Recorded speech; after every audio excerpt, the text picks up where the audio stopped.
귀한 찬양 감사합니다. 오늘 여러분과 함께 나눌 말씀의 제목은 포장지라고 하는 제목으로 여러분과 함께 은혜 나누기를 원합니다. 여러분들 누군가에게 줄 선물이 있다라고 한다면 그것을 여러분들 신경 써서 구입하시겠지요.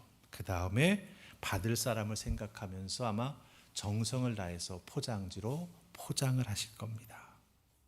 포장을 해서 선물 받을 사람에게 찾아가서 선물을 전달하죠. 포장한 나는 이 포장지 안에 어떤 선물이 들어있는지 압니다.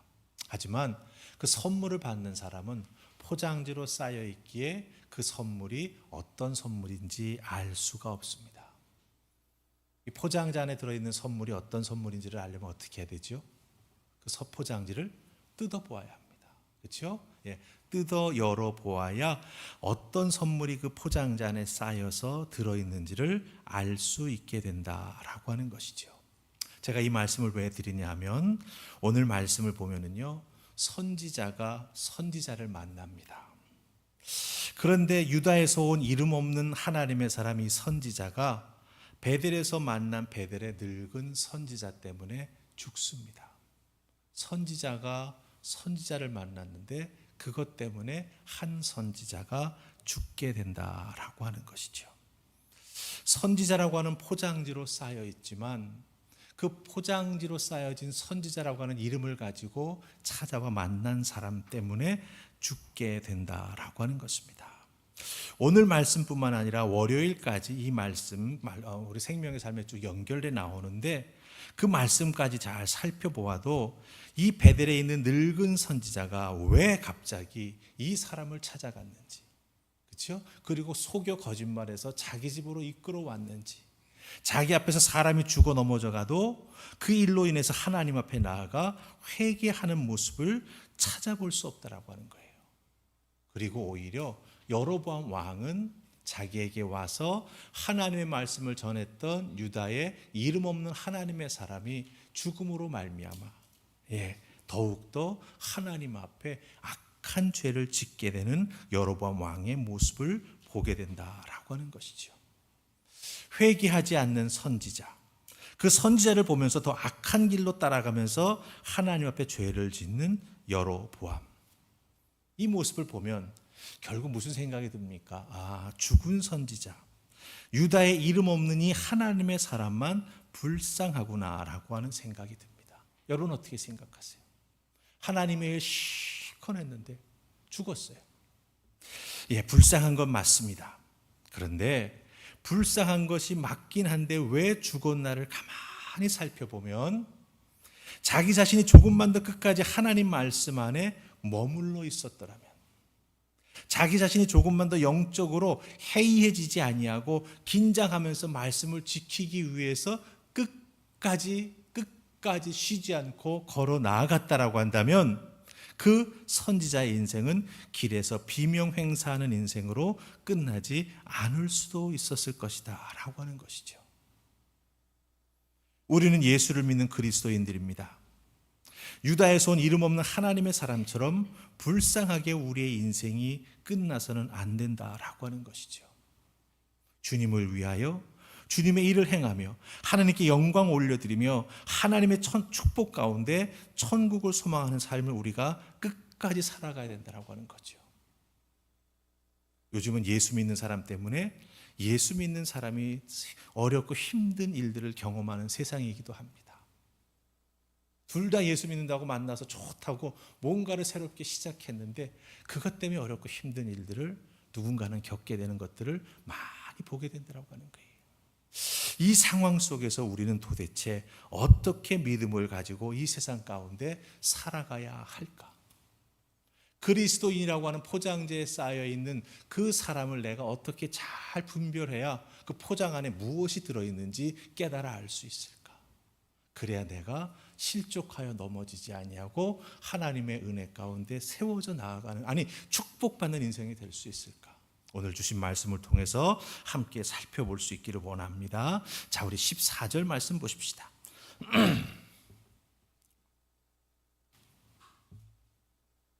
14절 찾으셨지요? 우리 같이 크게 읽습니다. 자, 시작. 하나님의 사람을 뒤따라가서 상수리 나무 아래에 앉아 있는 것을 보고 이르되 그대 유다에서 온 하나님의 사람이냐 대답하되 그러하다. 아멘. 자, 요 14절 말씀이 참 중요합니다. 왜냐하면 아무것도 아닌 것 같은 상수리 나무 안에서 걸어가다가 힘들어서 쉬고 있는데 바로 요것 때문에 죽게 되는 거예요. 작은 빈틈으로 인해서 그 인생이 무너져 내리게 되었다라고 하는 것입니다. 베델에 사는 늙은 선지자가 아들들을 통해서 유다에서 올라왔던 이름 없는 하나님의 사람이 무슨 말을 했는지, 그 하나님께서 주신 예언의 말씀을 했는데 그 예언의 말씀이 꼭 이루어질 것이라고 하는 징표까지 베델의 산당에서 여로보암 왕이 제사 드리고 있을 때 그 제단이 넘어지고 재가 다 흘러버리는 그런 것을 통해서 증명까지 했다라고 하는 이야기를 듣게 됩니다. 그러자 갑자기 아들들에게 나귀를 준비시키고 이 선지자는 하나님의 사람이 간 길을 묻습니다. 어디로 가니? 그랬더니 아들들이 보았어요. 저쪽 길로 갔습니다. 그러자 나귀를 타고 단숨에 따라갑니다. 따라가다 보니 때마침 길가 상수리 나무 밑에 앉아 쉬고 있는 이 하나님의 사람을 만나게 되었다라고 하는 거예요. 베델이라고 하는 이 곳, 예루살렘에서부터 북쪽으로 약 20km 정도 떨어져 있습니다. 그러니까 남유다와 북쪽 이스라엘의 접경 지대에 베델이 놓여 있는 거예요. 따라서 이 남유다에서 왔던 하나님의 사람이 하나님 말씀에 순종해서 쉬지 않고 종일 걸어갔다고 한다면 어떻게 될까요? 이미 남쪽 유다에 도착해 있는 거예요. 예루살렘 가까이 가 있는 거예요. 그렇다고 한다면 이 북쪽 베델에 사는 늙은 선지자가 감히 따라오지도 못했을 것이라고 하는 거죠. 특별히 하나님은요, 이 하나님의 사람에게 말씀을 주실 때 베델에서 무엇을 어떻게 하며 돌아올 때에도 어떻게 돌아와야 하는지를 분명히 말씀해 주셨습니다. 만나거든 떡도 물도 먹고 마시지 말고 내가 너희 입술에 전해주고 붙여줄 그 말을 전하고 증거를 보여주고 돌아올 때에는 갔던 길로 돌아오지 말고 다른 길로 돌아오라고 말씀하셨습니다. 그렇게까지 자세하게 하나님께서 설명하고 말씀해 주셨습니다. 이 18절 말씀에 보면 하나님께서 그렇게 말씀하셨거든요. 이 다른 길로 돌아오기라고까지 말씀해 주셨는데 이 말씀이 의미하는 게 무엇입니까? 머물지 말라. 빈틈 보이지 말라. 순종할 때에는 끝까지 순종해야 된다라고 말씀하고 있다라고 하는 것이죠. 말씀 전하고 그 말씀이 이루어질 징조까지 네가 보여주었다면 즉시 그 자리를 떠나 쉬지 말고 바로 돌아오라고 하신 말씀입니다. 이런 말씀을 하나님께서 해주셨음에도 불구하고 그것을 듣고 알고 있음에도 불구하고 이 하나님의 사람은 좀 걸어 나왔다고 생각을 하고 베델 지경을 조금 벗어난 것 같다라는 생각을 하면서 상수리 나무 아래 앉아 좀 쉬어도 아무런 문제가 없겠지. 하나님 주신 말씀을 자의적으로 자기 기분에 맞게 해석을 하고 상수리 나무 밑에 앉아서 쉬면서 마음의 경계를 푸른 것이죠. 이 정도면 되겠지.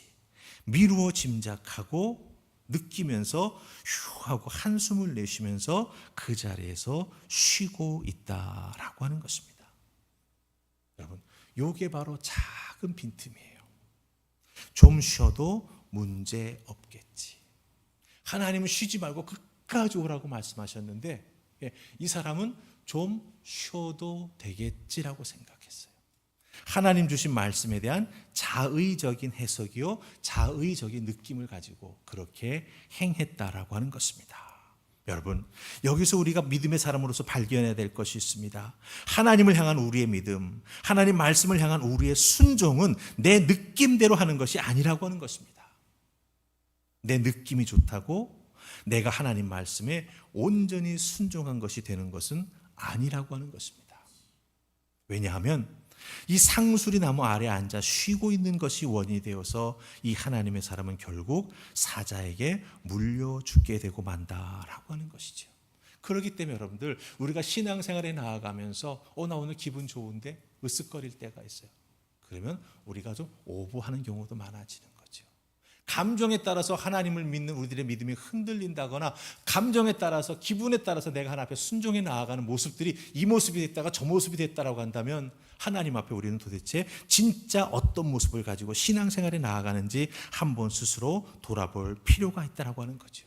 그래서 하나님 말씀을 듣고 순종해 나아가는 건 내 기분, 내 느낌 따라 해서는 안 된다라고 하는 거예요. 이 부분에 대해서 좀 더 잘 이해할 수 있도록 여러분께 설명을 해드리겠습니다. 여러분들 마가복음 5장에 보면은 회당장 야이로가 나옵니다. 이 야이로의 딸이 죽을 병에 걸리죠. 그래서 야이로가 예수님을 찾아갑니다. 우리 집에 있는 딸이 죽게 됐습니다. 예수님 좀 가셔서 고쳐주십시오. 그래서 예수님을 모시고 돌아서서 집으로 가려고 할 때 야이로의 집에서 사람들이 뛰어오죠. 무슨 소식을 가지고 옵니까? 당신의 딸이 죽었습니다. 이 소식을 갖고 오는 거예요. 딸의 병이 고침받고 훌훌 털고 일어날 꿈을 꾸면서 예수님을 모시고 가고 있는데 사람들이 헐레벌떡 뛰어와서 하는 말이 딸이 죽었습니다. 죽음. 이 두 단어의 두 글자의 단어를 탁 말해주는 거예요. 이 소리를 야이로가 들었을 때 어떤 기분이 들었을까요? 어떤 감정이 들었을까요? 예수님 모시고 가면 살 것 같았는데. 근데 그 자기가 가지고 있던 마음의 확신이나 이런 것들은 순식간에 다 사라졌을 것입니다. 좌절과 절망이 몰려오면서 아마 어쩌면 그 자리에 주저앉아 대선통곡했을 수도 있습니다. 바로 그 상황 속에서 야이로가 느낀 감정은 바로 이런 감정이라고 하는 거죠. 죽음 앞에 아버지로서 어쩔 수 없는, 예수님 모시고 가기고 있긴 하지만 그 소리를 듣는 순간 절망과 좌절의 느낌이 몰려와 야이로를 휘어 감았다라고 하는 것이죠. 근데 그 이야기와 그 상황을 다 들으신 예수님께서 그때 야이로에게 다가가셔서 야이로의 귀에 조용히 말씀하십니다. 마가복음 5장 6절은 뭐라고 말씀하시는지 압니까? 두려워하지 말고 믿기만 하라라고 말씀하세요. 지금 죽음이라고 하는 단어를 듣고 감정이 복받쳐 오르면서 어찌할 바를 모르고 있는 아버지 야이로에게 예수님은 뭐라고 말씀하세요? 두려워하지 말고 믿기만 하라고 말씀하십니다. 이 말을 들은 야이로가 우리와 별로 다르지 않은 심성을 가진 사람이었다면, 부모였다면 어떠했을까요? 아마 크게 흥분하면서 이렇게 말했을지도 모릅니다. 아니 예수님, 지금 제가 그런 소리를 들을 기분이겠습니까? 좀 바꿔놓고 생각해 보시기 바랍니다. 내 딸이 죽었다라고 하는 그 사망 선고를 내가 들었는데 어떻게 그런 말씀하실 수 있어요? 두려워하지 말고 믿기만 하라? 내 딸이 죽어서 지금 이제 썩어져 나가고 있단 말입니다. 이렇게 예수님을 향해서 큰 소리 질렀을지도 모릅니다. 근데 우리 예수님은 분명히 말씀하셨습니다. 두려워하지 말고 믿기만 해라. 성경에 보면은요, 그 다음에 야이로가 어떻게 하죠? 예수님 하시는 모습을 그대로 따라갑니다. 그 순간 감정적으로 슬픔과 절망에 휩싸였을지 모르지만 그것을 이겨내고 극복하면서 예수님 말씀하신 것을 믿었고, 예수님은 그 믿음대로 딸을 살려주셨습니다. 여러분 기억하십시다. 믿음과 또 주시는 말씀에 대한 순종은 내 기분이나 내 느낌에 따라 달라져서는 안 됩니다. 내 자신이 들은 바 말씀에 끝까지 머무르며 감정에 휘둘리지 아니하고 말씀을 끝까지 지켜 행하는 것이 우리들의 신앙생활에 큰 은혜와 힘과 능력이 된다고 하는 거죠. 근데 너무나 신앙생활에 나아가는 중에 우리는 자주 우리들의 감정 때문에 하나님 주신 말씀도 내 마음대로 자의적으로 또 하나님께 순종한다고 하면서도 이 느끼는 감정 때문에 사람과의 관계 속에서 부딪히는 그 어렵고 힘든 것들을 탁 느끼게 될 때 어떻게 되죠? 탁 내려놓습니다. 포기합니다. 그런 부분들을 우리가 늘 조심해야 하나님 앞에 믿음으로 바르게 설 수 있다고 하는 거죠. 특별히 감정에 따라서, 다른 말로 표현하면 감정으로 포장된 모든 것들이 결코 나를 바르게 세워주지 못한다라고 하는 것을 꼭 기억하시기를 주님의 이름으로 부탁을 드립니다. 아멘. 자, 우리 이제 두 번째 말씀 18절 말씀 보십시다. 18절 찾으셨습니까? 우리 같이 읽습니다. 자, 시작. 그가 그 사람에게 이르되 나도 그대와 같은 선지자라. 천사가 여호와의 말씀으로 내게 이르기를 그를 내 집으로 데리고 돌아가서 그에게 떡을 먹이고 물을 마시게 하라 하였느니라 하니 이는 그 사람을 속임이라. 아멘. 자, 유다에서 왔던 하나님의 사람, 이름도 밝혀지지 않은 사람이죠. 이 사람이 왜 깜빡 속아 넘어가지요? 선지자라고 하는 말, 나도 너와 같은 선지자야, 이 말 한마디에 깜빡 속아 넘어갑니다. 저는 여기서 여러분들에게 이런 말씀 드리고 싶어요. 포장지 혹은 그 사람에게 붙어있는 라벨, 그 사람의 어떤 포지션을 말해주는 어떤 그 라벨이 있죠. 목사면 목사, 장로면 장로, 권사면 권사, 안수집사면 안수집사, 집사면 집사, 무슨 사역 팀장, 이런 것들이 있습니다. 근데 그게 중요한 게 아니라고 하는 거예요. 결국 하나님의 사람은 늙은 선지자에게 속아서 그 집에 가서 떡도 먹고 물도 마시게 됩니다. 잘 보십시다, 여러분들. 여로보암 왕에게 가서 이 유다의 이름 없는 하나님의 사람은 뭐라고 말했습니까? 우상 숭배한 것에 대해서 지적을 하면서, 그렇죠? 하나님께서 너를 멸망시킬 것이다 라고 말씀하십니다. 그리고 증거까지 보여줍니다. 그 소리를 다 듣자 여로보암 왕이 깜짝 놀라죠. 그러면서 뭐라고 말합니까? 자기와 함께 집에 가서 쉬면 예물을 주겠다라고 말하면서 초대합니다. 그때 이 하나님의 사람은 거절합니다. 첫 번째 초대를 잘 거절했어요. 두 번째, 늙은 선지자가 이 사람을 만나서 집에 가서 떡과 물을 마시면서 쉬자라고 처음에 말했을 때 잘 거절했습니다. 두 번째도 잘 거절했습니다. 그런데 이렇게 두 번이나 잘 거절했던 하나님의 사람은 세 번째에는 늙은 선지자의 거짓말을 구별하지 못하고 집으로 들어가 먹고 마십니다. 무엇 때문에? 선지자 때문에. 그 사람에게 딱 붙여져 있는 선지자 때문에 따라 들어가 먹고 마시게 되는 거죠. 그 결과 죽게 됩니다. 여러분 생각해 보십시다.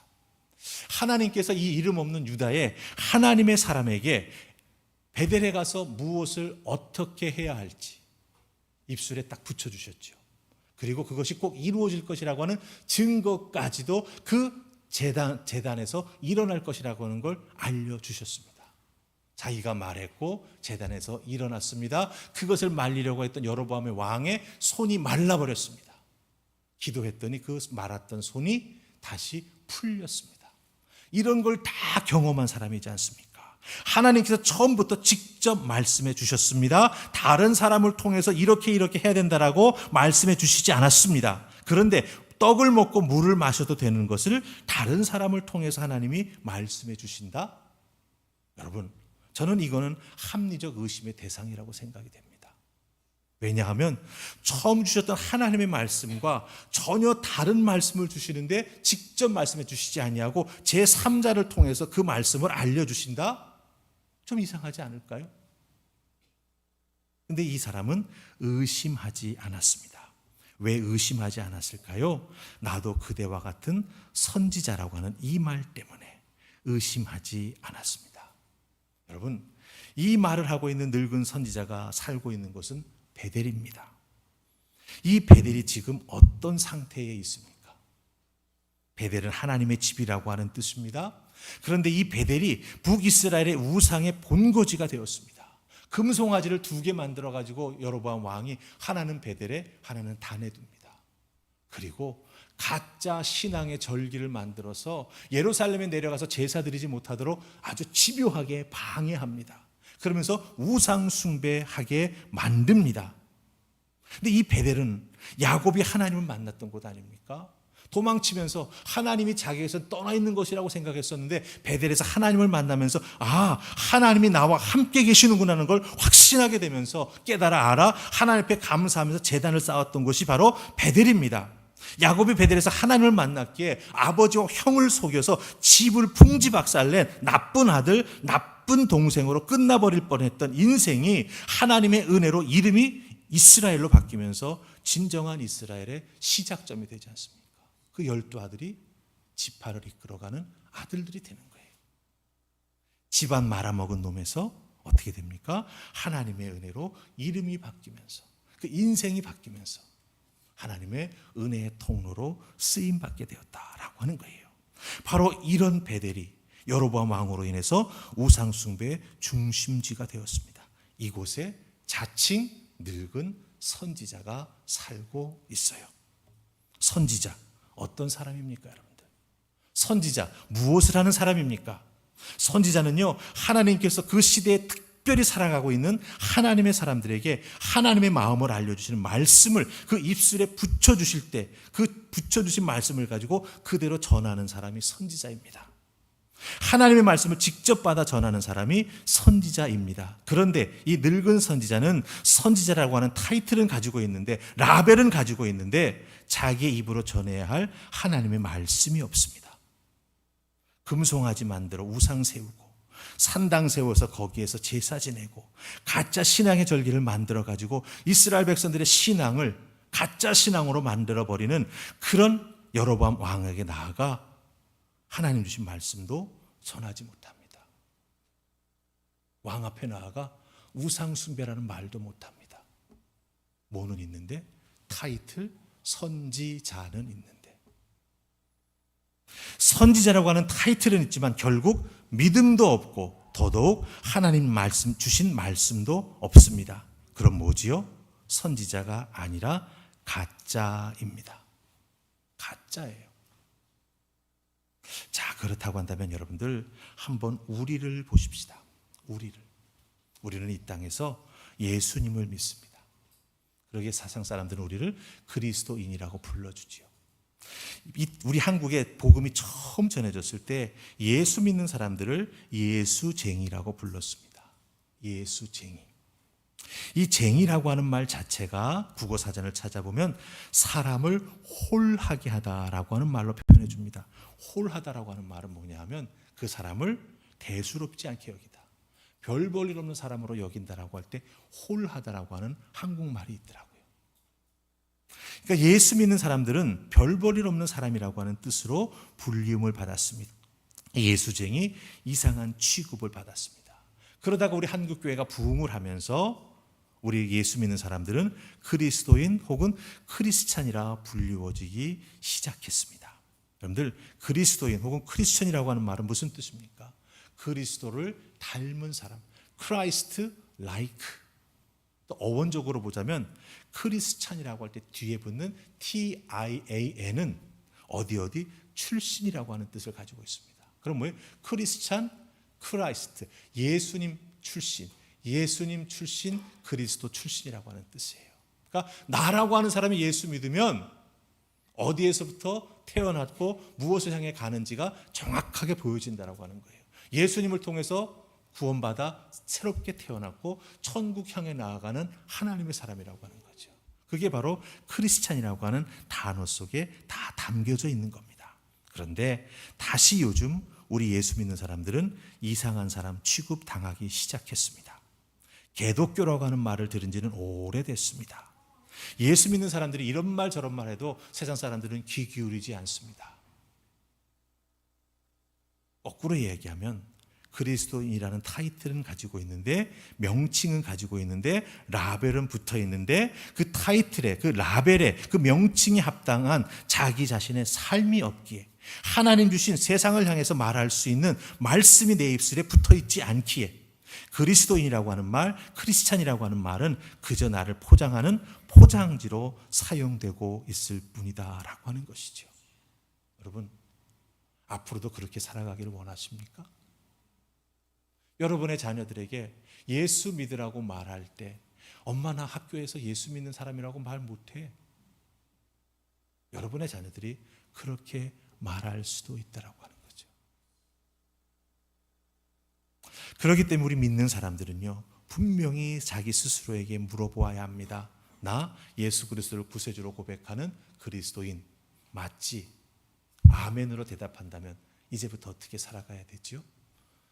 예수 그리스도께서 우리에게 주셨던 서로 사랑하라고 하는 그 말씀, 내 것으로 만들고 여러분의 삶으로, 여러분의 입술로 전하고 보여주어야 할 것입니다. 그런 모습이 없다라고 한다면 우리는 늘 포장지만 되는, 라벨은 예수 믿는 그리스도인이라고 붙어 있지만 세상 사람들보다 못한 삶을 살아가는 어중이 떠중이 취급을 우리가 받게 된다라고 하는 것입니다. 여러분, 포장지가 되고 싶으십니까? 아니면 말씀을 증거하는 살아있는 하나님의 은혜의 통로로 쓰임받는 여러분이 되기를 원하십니까? 답은 자명한 건 줄 압니다. 그렇기 때문에 여러분들 라벨을 붙여서 자기를 포장하려고 할 때 한순간에 걸려 넘어지게 되고 혹은 옆에 있는 다른 사람도 다치게 만들어버리는 우리가 된다라고 하는 것이죠. 나는 무엇을 믿고 의지하는가? 오늘 말씀의 자명한 메시지입니다. 겉으로 포장지 허여 멀고난 사람이 말하는 것 아니다라고 하는 거죠. 말씀의 내용을 믿고 의지하며 실천해 나아가는 내가 되어야 된다라고 하는 거예요. 포장지, 라벨 아무 소용없어요. 요즘은 가짜가 너무 많아서. 그렇기 때문에 우리들은요, 정말 말씀의 그 내용, 내가 어떻게 순종하고 따라 나아갈 것인가를 고민하며 신앙생활에 나아가는 우리가 되어야 합니다. 그렇지 못하면 사탄의 공격은 교묘합니다. 우리로 하여금 내 감정에 따라서 쉬게 만들고 하나님 말씀도 자의적으로 해석하게 만들고, 그러면 치명적인 상처를 우리가 입을 수 있다라고 하는 것 꼭 기억하십시다. 오늘 여러분께 좀 무거운 말씀 드렸죠. 하지만 이 무거운 말씀이 우리에게 약이 될 줄로 믿습니다. 왜냐하면 우리들의 삶에 들어온 하나님의 말씀의 은혜와 능력 때문에 우리는 세워져 나아가게 될 것입니다. 그래서 오늘 내 삶에 들어온 주님의 말씀이라고 하는 이 찬송 부르면서 주신 말씀 자기에게 적용하면서 우리 기도하는 시간 가지십시다.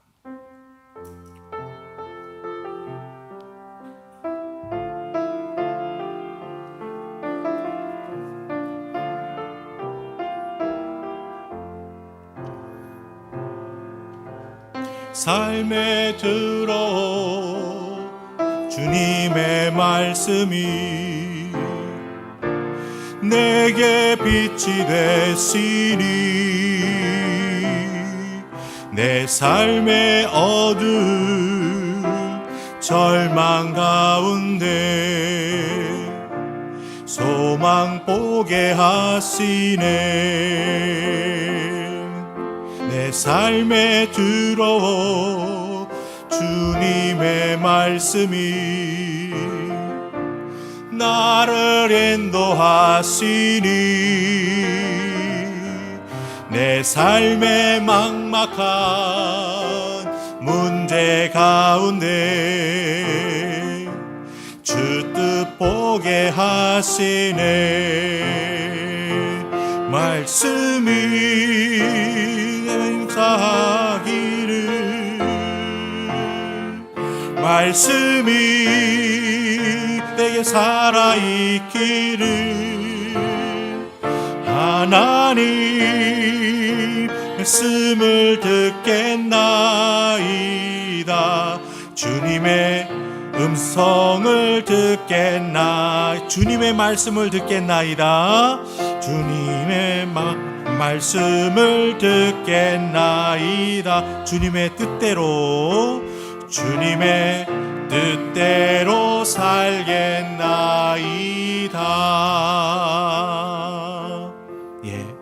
내 삶에 들어온 주님의 말씀은 내 기분대로, 내 감정대로 내가 재단하고 판단하고 처리해 나아가지 않는다라고 한다면 이 찬송의 가사처럼 내게 빛이 되어주시고 나를 인도해 주시는 하나님의 말씀이 됩니다. 삶의 어두운 절망 가운데도 소망을 보게 해주시고 삶의 막막한 문제 가운데에서도 주 뜻을 보게 해주시는 것이 바로 우리에게 주시는 주님의 말씀의 은혜요 능력입니다. 여러분 어떻게 하시겠습니까? 내 감정이 아닌 말씀에는 끝까지 준행해 나아가며 순종해 나아가는 우리가 되십시다.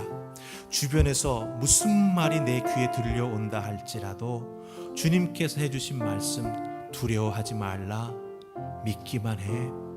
이 말씀을 우리들의 신앙의 모토로 삼고 흔들리지 아니하는 믿음, 말씀에 기초한 신앙을 가지고 세상 가운데 나아가는 하나님의 사람 될 수 있도록 우리 이 시간 입술을 열어 하나님 앞에 다 같이 기도하십시다. 기도하겠습니다.